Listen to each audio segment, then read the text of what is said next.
Chelsa, the floor is yours. What is going to happen with your Wolfpack tonight?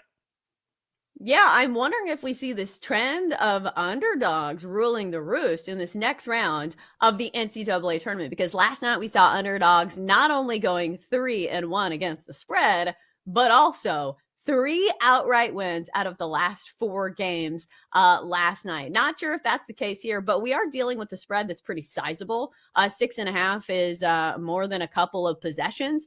I think NC State can keep it close, or at least they will put on a fight till the final minute, because it's been a long road for NC State. I think they have built up the confidence to feel like they belong in these final minutes of games. So this is a team that's improved down the stretch, and that's why this went from a team that finished in 10th place in the ACC to a team now standing in the Sweet 16. The talent has always been there. They just kind of needed to put it together. Plus, if you look at Marquette last game, kept it pretty close with Colorado, winning that one, I believe, by less than 6.5 points. So I think points are a factor here. We will continue to ride the hot hand of the underdogs and take the points with NC State.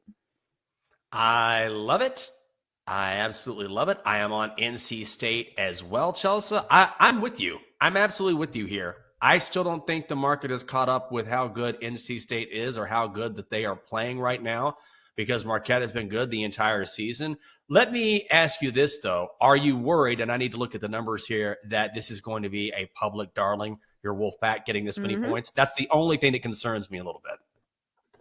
Yeah, I think it definitely could be a thing, because speaking of teams getting better, like Marquette is doing the same. Because remember the start of the tournament, Tyler Kolek was still kind of coming off the injured list and still getting back to normal. He has looked like one of the best guards in all of college basketball. Last game, he either made or assisted. It felt like all of the points, one of the best floor generals out there. Also, I have a Marquette futures bet that I am still looking at. Plus 550 to make it to the Final Four. So maybe I need to play the other side just for a small hedge of this. But it's also the team that I root for in NC State. So even if I lose my Marquette futures bets, I will be in a good position because my NC State will be going to the next round. So what we want is either an outright NC State win or a Marquette win. We don't need NC State to lose and not cover. No, we do not. Or lose and cover. Yes, I know what you mean. Yes. Yeah, I know exactly what you're saying. So let's hope that comes through for you, Chelsa. What team presents the biggest challenge or potential challenge to possibly beating UConn? Well, I thought last night was a good night for Connecticut, not just because they won 30. Because if somebody was going to slow them down on offense, Iowa State was probably a pretty good bet. And then looking even further down the board, they might have been playing at what amounted to a road game in the Final Four against Arizona, and that's now off the board. If I had to pick out anybody at this point, it's probably Houston as the most likely team to be able to cause them problems. I mean, Connecticut has the size to kind of deal with Edey better than just about anybody from Purdue. So my call would be Houston would be the most likely team, but it increasingly looks like we're headed towards a back-to-back scenario that we haven't seen since the mid-2000s with Florida.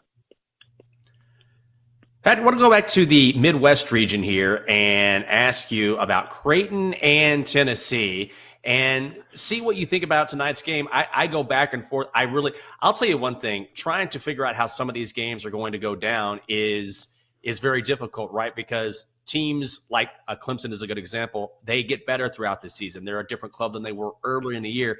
Creighton and Tennessee tend to be who they are now as they have been for most of the year. So what do you anticipate happening tonight?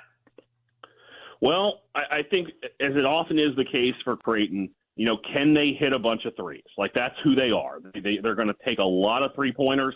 And if they can reach double figures on that front, they're probably going to be okay. When you look over the course of the season, they've only lost twice when they've gotten to double figures and made three-pointers. One of them was a 91-87 loss to Providence. The other was a 72-67 loss to Marquette. So basically only one sort of conventional scoring game when they made a bunch of threes and lost. So to me, I think that's what it really comes down to in that game. Can Tennessee defend them well enough. Because, I mean, you certainly look at the Volunteers and the way that they played in the first couple rounds, obviously blowing the doors off of St. Peter's, and then, sort of, clamping down on Texas and being able to get just enough stops to get by. So I think for that particular game, that's the thing that I'm looking at. Can Creighton get itself going with Alexander, with Shireman, with all those guys? Even Kalkbrenner obviously knocking down that big three over the weekend. So I think for them, that's really what that game comes down to. If Tennessee's able to defend the perimeter, I think they move along. We all came in talking about the Cyclones defense, and certainly that was their calling card, but it was the Illini playing the good D in this one. Right. And the guard play continues to be stellar. Notice how we've talked about the losing sides and how some of their key guards have gone 0 of 9 from the three-point line. Wasn't the case for Terrence Shannon. We knew he was going to be a difference maker in this game. And like you said, 29 points for the guard for Illinois and 10 of 19 from the field. So what a night for underdogs. Underdogs not only covering the spread in 3 of 4 games, but going 3-1 straight up. What a night. It's crazy because last round was all chalk. Now the turntables have turned, as The Office likes to say. So it was an exciting night. It was. And then we go to a game that wasn't really that exciting. UConn continues to just pummel teams. The number 1 overall seed, crushing San Diego State 82-52. The Huskies were laying 12. Huskies minus 900 on the money line. Maybe a parlay. That was something. Your over-under at BetMGM 137 and a hook. The under hits. Cam Spencer 18 points. Tristan Newton 17. Stephon Castle racks up a double-double, 16 points, 11 boards. The Huskies just continue to pummel teams in the tournament thus far. They've won by 39 points, 17 points, and now 30 points over the Aztecs. Dan Hurley, known sociopath, after the game saying, quote, "We suck at winning close games." Well, if they're blowing everyone out, I guess it doesn't matter. Right. I think that's the only sabotage factor for UConn moving forward is that they really haven't been tested. They have been a team that's been an absolute covering machine. The last time they did not cover in the NCAA tournament was 2022. They've got an entire calendar year covering spreads. I believe they're now like 6-0 or 8-0 against the spread in their last NCAA tournament games. So what a wagon. Man, unbelievable. I think that's really, if you're trying to fade UConn, I don't know why you would at this point.